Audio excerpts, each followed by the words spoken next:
Hey guys, it's Mitch. How's it going? We're back for more X-Men. When will it end? Probably around the time X-Men stopped being popular.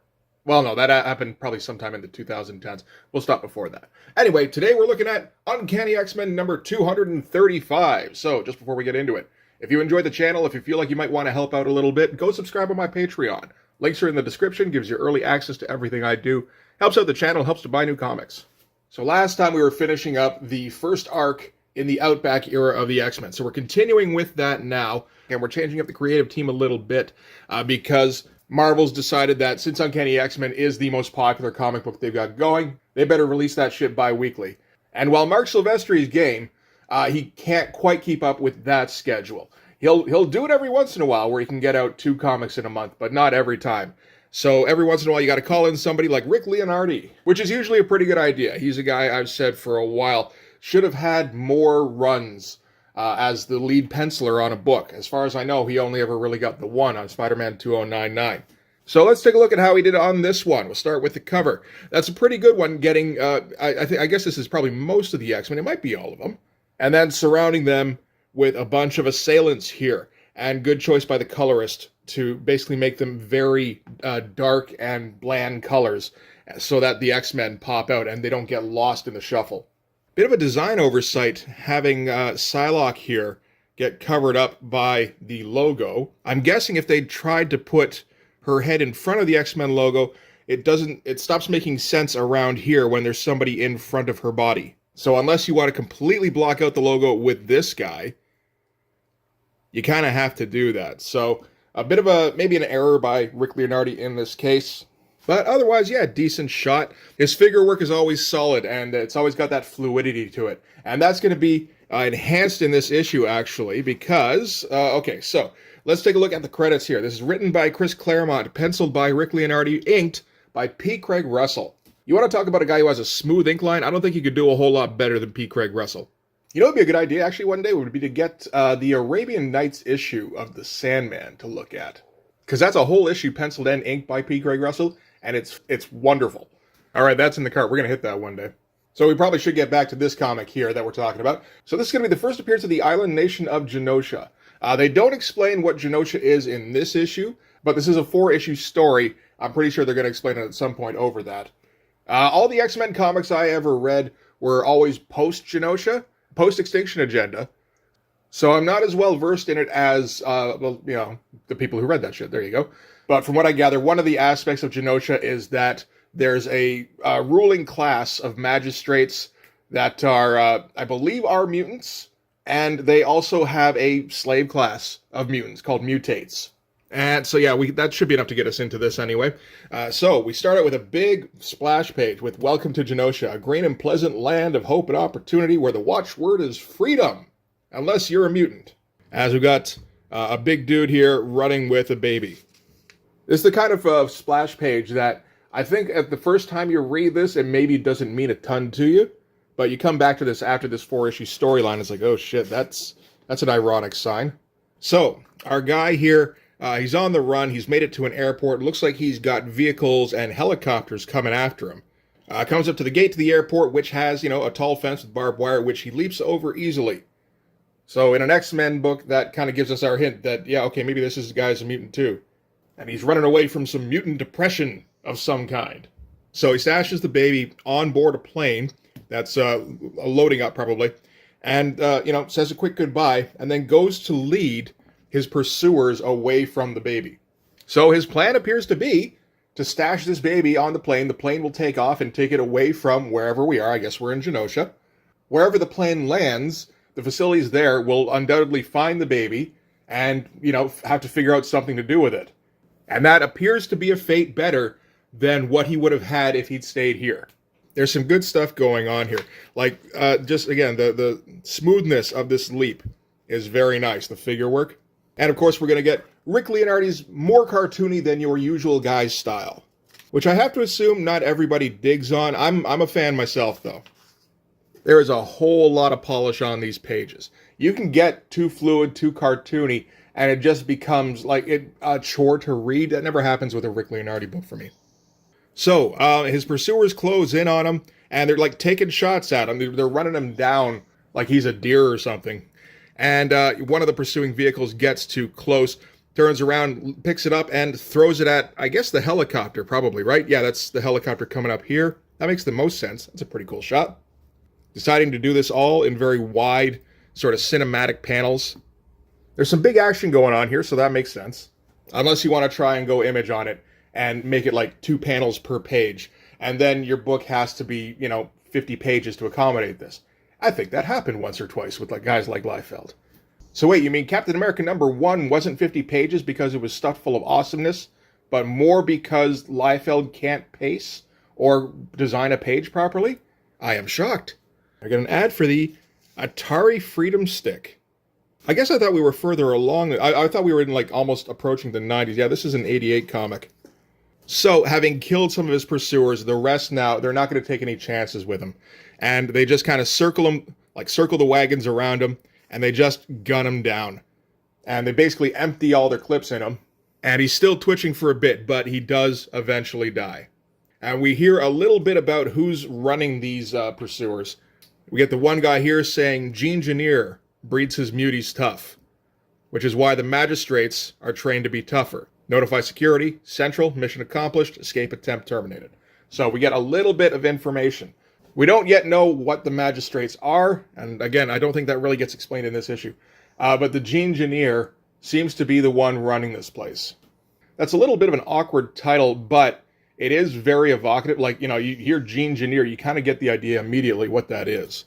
Some nice shadows going on, almost that Frank Miller high contrast look on this this truck here. That looks pretty great.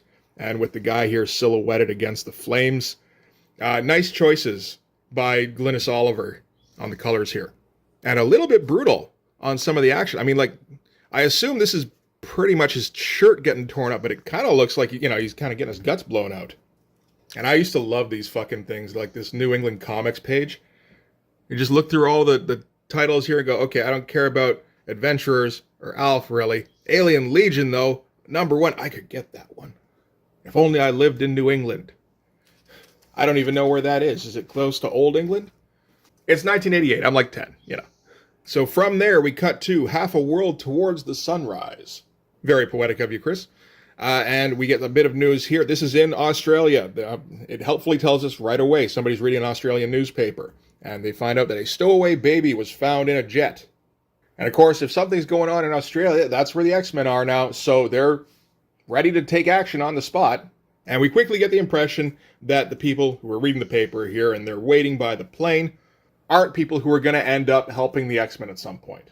This is essentially Genosha's hunting party, as far as I can gather. And so our guys here are named, let's see, we got Pipeline, we got Punch-Out, and we got Hawkshaw, which is not a very intuitive sounding name, but sure. And they're sitting around waiting for a target to approach. And we get a couple of terms in here that we're going to start popping up. So, for one thing, they refer to the baby as a gene joke, and that is slang in Genosha for mutant. Not bad, as like just a local insult kind of thing. We learn a little bit about the person they're waiting on. This is Jennifer Ransom, and she apparently got some test results back and fled the country, and they're here to retrieve her. And given what we've seen about, what this storyline is going to be about, I think we can assume that she's a mutant as well. So they're waiting for her plane to come in. This is Jennifer here, but she's being flown in, and this is the service auxiliary where it looks like Madeline Pryor has joined up so that she can, fucking do something. Because if she just hangs out at the X-Men headquarters, there's a lot of time just spending time by herself and with the computer, where apparently she has, horrible fucking dreams where her life is falling apart. So the plane comes in. This Jennifer girl, she thinks that she's coming to perform medical aid on somebody. This is a flying doctor service. And they touch down, and the guys waiting here immediately say, yeah, there's no patient. We're actually here to kidnap you because we're from Genosha, and you should have known this was going to happen. And they kind of go to snag her immediately. Madeline Pryor throws some sand in this guy's eyes, and then she takes off. All the art here is pretty good, but nothing spectacular. It's just good storytelling, and it's solid, and there's no real confusion what's going on. Which, I mean, a lot of the time is impressive by itself. So, Madeline runs to her planes to try and get a quick mayday out, but before she can really get anywhere, The plane gets picked up by Punch-Out and tossed at this nearby shack. Madeline happens to jump out at the last second, but because the fuel tanks are already hot from having just landed, apparently that starts an explosion. Good enough reasoning for me. So Madeline gets scooped up and shoved on the plane. This Jennifer girl is saying, "You can't do this. I'm a naturalized Australian citizen." And we learn that Genosha acknowledges no other citizenship but its own, which kind of makes me wonder what something like the UN would think about this operation.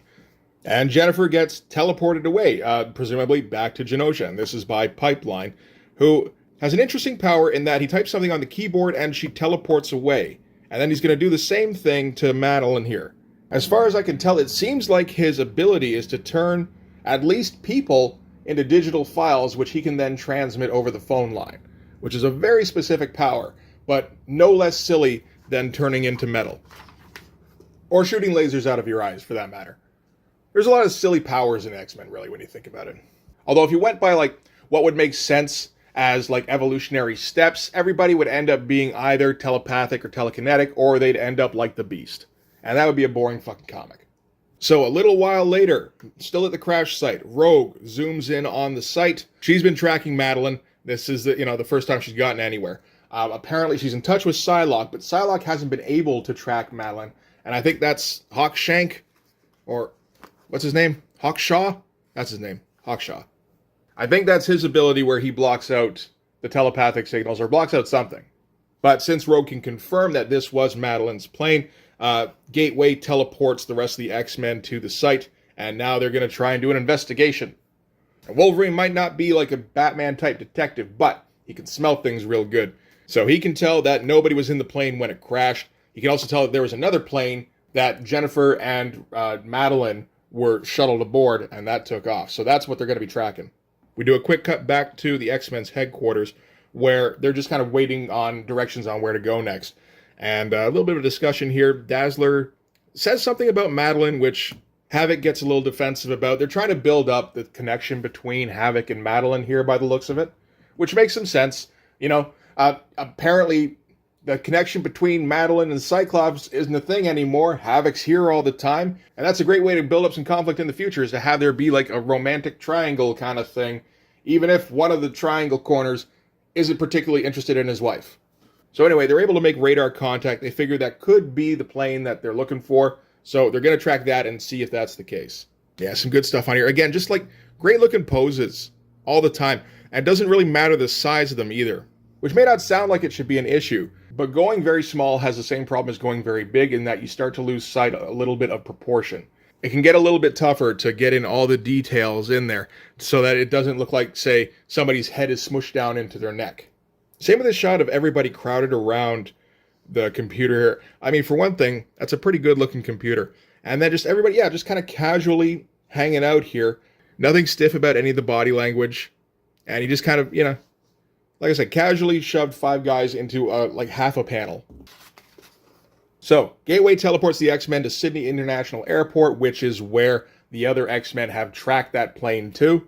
Wolverine checks out the plane and can confirm that Madeline and Jennifer were on there, although their scents are a lot older than the scents of everybody else, so it seems like they disappeared halfway through the flight, almost like they got teleported.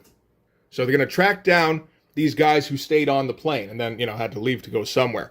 And Wolverine's got to track them on foot because he can't smell anything from the air. And that leads him to a hospital here. Rogue and Wolverine are going to have to go undercover. Rogue dresses up as a nurse, and not even a sexy nurse. Mark would have found a way to make her a sexy nurse. That's okay. I guess we can let it slide. And she's just kind of pushing him around, and he's sniffing around in every corner, which is a bit of a fun mental image.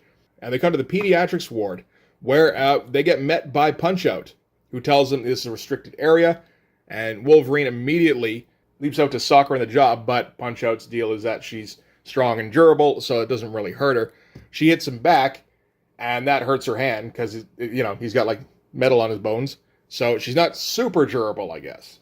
And then she turns around to punch Rogue, and I assume that she's used to being the tough person in the room. But, obviously that's not going to be a problem with somebody who has Ms. Marvel powers. And she just kind of grabs her hand and absorbs her power right away. So some fun action stuff. And I mean, fun is the focus. Like, Rick Leonardi's been pretty diligent about things like backgrounds up until these panels. And at this point, he kind of speeds everything up. I think he maybe even goes a little faster on the figures to give them a little bit of extra energy. It's good stuff. And absorbing Punch-Out's power also apparently increases her mass a little bit, which is an interesting little side effect. And she also absorbs a little bit of Punch-Out's memory, enough to know that in the next room, they're stealing a baby from the pediatric ward. So Logan jumps in, and the guy here, Hawkstor, or whatever, just, like, shoots him, which is weird. I feel like we don't see a ton of that. Wolverine just kind of shrugs it off, though, naturally. And Pipeline here starts teleporting in dudes from Genosha, who are, like, heavily armed. And it looks like Wolverine and Logan get blasted out of the room. It's a little unclear here. Orzechowski kind of went a little bit overboard with the lettering in this bit, where he just completely covered the art, or maybe that was the point, but it's a little bit unclear about how that happened. So to deal with the X-Men, the Genoshans don't recognize the X-Men. All they can tell is that for some reason their scans aren't working on them, which is a leftover thing from Roma when she brought them back to life. Apparently she made them invisible to, like, cameras or scans or any kind of technology. Also seems to be the case with mutant powers that are linked to scanning. But obviously these guys are going to be a problem. So Pipeline teleports in like a whole squad of these Genoshan guys to deal with it. And outside the hospital, the X-Men are just kind of wandering around waiting for something to happen with Rogue and Logan that they can respond to. They don't want to actually jump into the hospital and start tearing shit apart, obviously. But that does kind of leave them just, wandering around in all of their costumes and, big steel Cyclops here, looking like a bunch of superheroes just out for a stroll. That's okay. They immediately get jumped here by a few of the Genoshans who just open fire immediately. I'll have to take cover behind Colossus. There's some nice shots here, too. I like being able to get, like, close-ups of everybody else on the team. Just like, okay, who's here? Roll call. I feel like out of all the costumes here, Psylocke kind of got stuck with the last one. I can kind of see why Jim Lee changed her look. Because, like, it's not like it's a bad-looking costume. It just isn't memorable like the other ones are. She's purple and she has a hood and a cape. And there's undoubtedly something going on the actual suit she's wearing, but I couldn't for the life of me tell you what it is if I'm not looking at it. So the X-Men don't like that they're shooting things this close to a hospital, so they're going to try and take them down immediately. I like this, where Dazzler hangs back behind everybody for a second, and then does like a strobe light effect. But because she's behind the X-Men, it won't affect them. It blinds everybody else. And by the time their eyes recover, of course, the X-Men are in among them and just tearing shit up. So that's some fun stuff. You also get good stuff like this silhouetted shot of Colossus with Dazzler directly behind him. That's neat. Storm, Psylocke, and Havoc have left the group. When did that happen? I mean, Havoc was here a second ago. Yeah, there's Storm. I mean, they were all here a second ago, and then they just kind of leave. At the same time, not far away. Okay, that's a little unclear. So anyway, we've got these X-Men split into two groups, apparently. So Group B here is going to go after some other Genoshans. They're wandering around. Storm makes it so the fog around them gets really thick so they can't see very far. And they're going to do something with Psylocke and Havoc here. At first I thought they were going to try and lead them away, but they kind of sneak up behind them, and with all the fog, they have no idea they're there. And Havoc's really pissed, so he just kind of blasts them with his plasma blast. Get a brief look into Storm's thought process, where she's like, this probably could have been done better than, having a pitched battle right outside the hospital. But they do have to respond immediately, and they don't even know anything about these guys. Like, who they are, why they're doing what they're doing, why they're kidnapping people. And we're going to shuttle around to just, like, different areas of the hospital, I guess, and have different gags where the X-Men beat up on these Genoshans. Which is, it's a fun way to go in a team book in a fight situation. Get Colossus crashing through a wall at a couple of them. They throw grenades at him. And I like how Longshot immediately dives to pick them up and toss them to Colossus. Because he just assumes it's going to work out. Just like, this will work out for me. And that is the Longshot way.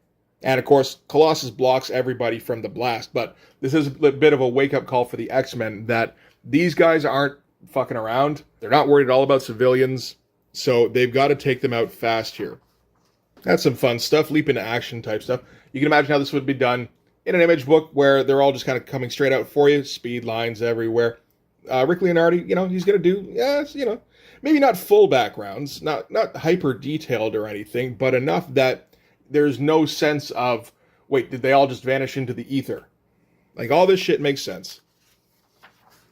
So back at the hospital, the Genoshans are looking to start making their getaway. There's there's a police cordon getting set up, but they're leaving out the back, and they don't have to try and sneak past them or anything. They can just teleport out. But they're not going alone. They're going to take Wolverine and Rogue with them, because we get here, having experienced their powers firsthand, is like, these are a little different. In addition, they got this cloaking thing going on, whatever that is. The Gene Engineer is going to want to take a look at this and maybe see if he can add this to his gene pool. So, they're breeding mutants back in Genosha. And then later on, the police catch up with where the rest of the X-Men were, and all you get is a bunch of Genoshan soldiers who are kind of balled up into some girders here. So that's Colossus at work. And a little sign that got left here. I think that's the one that Madeline was working on. Kind of looks like the long shot star with like a stylized X in the middle of it. I guess that's the idea. And the police are like, so do we have some like local superheroes working for us now? So that's kind of a fun little spin. But that is going to be where this issue ends. Next one, we've got Rogue and Wolverine trapped in Genosha, as far as I understand it. The mail page here is a little bit interesting because they're starting to get letters from the beginning of Silvestri's run. Really? Because that's like, these are commenting on issue 225. That's like 10 issues ago. Oh, but there's a lot of bi-weekly in there. But still, I mean, like 6 months? Takes a while to get those out, I guess, eh? But, you get like stuff like, when I looked through X-Men number 225, I knew I had to write a letter congratulating Mark Silvestri on his beautiful artwork. He's the most promising new artist in the business. I haven't seen stories this exciting since Byrne's stint on the series. Although Mark's artwork isn't without flaws, it still shows great emotion and feeling. And yeah, a lot of people in here talking about how cool Mark Silvestri is. So I think a lot of people picked up their fresh X-Men back at 225 and went, oh damn, look at this shit. And, they're all hopping on board now. And yet I still don't think Marvel 100% understands that they're buying the comics. A lot of them are buying the comics for the artists. I mean, there's some loyalty there. I'm sure there's a lot of enjoyment for the story, but when you come down to it, you have to pick a comic that's well drawn versus one that's not, and everything else is pretty much equal. They're going to go for the comics that have the star artists on them. Like, I think they get the concept, but I don't think they realize that they have to, reward them commensurately in order to keep them with the fold. Anyway, that'll come back to bite them a little bit. But that's going to do it for Uncanny X-Men number 235. Pretty good way to kick off a new storyline. We got some intrigue. We got some action. We got, X-Men in peril in the next issue. That's all classic stuff. And a brand new enemy. Claremont just keeps churning them out, So not all of them are hits, I guess. But, I mean, the Genosha thing sticks around for a while, and I think it's some pretty good stuff. So we'll have to see how that develops next time. But for this one, that's going to do it. Thanks very much for watching, guys. If you like this video, please hit like, hit subscribe, hit the notifications so you know when the next one's coming out. Go over and subscribe on my Patreon. It gives you early access to everything I do, from the Blood Force stuff to the YouTube videos before they get uploaded to YouTube, as well as some Patreon exclusive content. You can also follow me on Instagram and DM me there for commissions, and you can join the Blood Force Discord server. But yeah, that's going to do it. Thanks again for watching, guys. I'll see you in the next one. Bye-bye.